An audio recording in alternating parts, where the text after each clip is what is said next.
Difficile d'imaginer que Franck Signorino était encore au chômage il y a 3 ans. Le latéral gauche fait aujourd'hui partie des cadres du Stade de Reims, une sorte de résurrection pour l'ancien Nantais.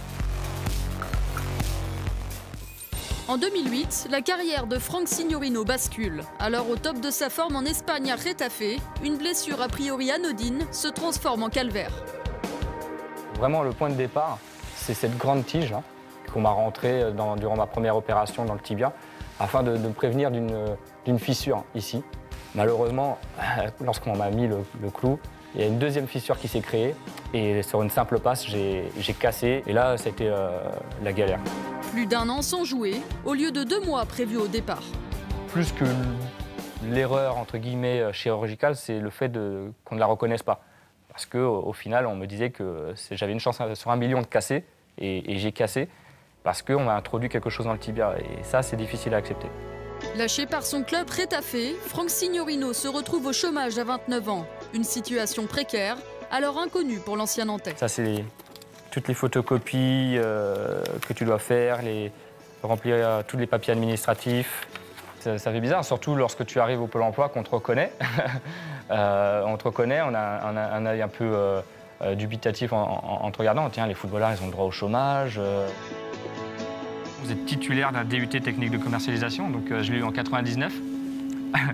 Vous possédez le permis B, ouais, ça va me servir. Et vous avez un niveau courant en espagnol, ouais, j'ai vécu 3 ans en Espagne, donc ouais.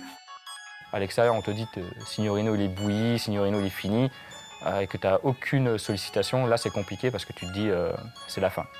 Comme Signorino, 200 à 300 joueurs se retrouvent sans contrat chaque année. Et comme lui en 2011, beaucoup décident de rejoindre l'UNFP. L'Union nationale des footballeurs professionnels leur offre la possibilité de s'entraîner et de disputer des matchs amicaux.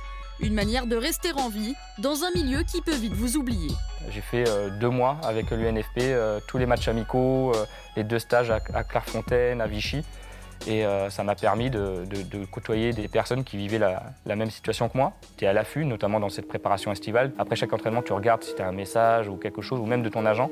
Et là, oui, tu n'as rien. Et ça, c'est dur à vivre. Il était à 2 doigts d'arrêter le football.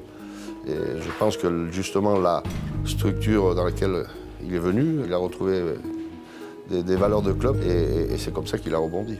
Car un homme lui a finalement tendu la main en 2011. Loïc Perrard, alors en charge du recrutement du Stade Lavallois, a mis fin au cauchemar du latéral gauche. Et quand j'ai su qu'il était effectivement à l'UNFP, j'ai envoyé quelqu'un de confiance qui travaillait avec moi à Laval, Jean-Marc Mitton, pour le superviser. C'était surtout son aspect physique. Le rapport que j'ai eu était plus que positif et de suite, j'ai décidé de prendre contact rapidement avec son agent pour le faire venir.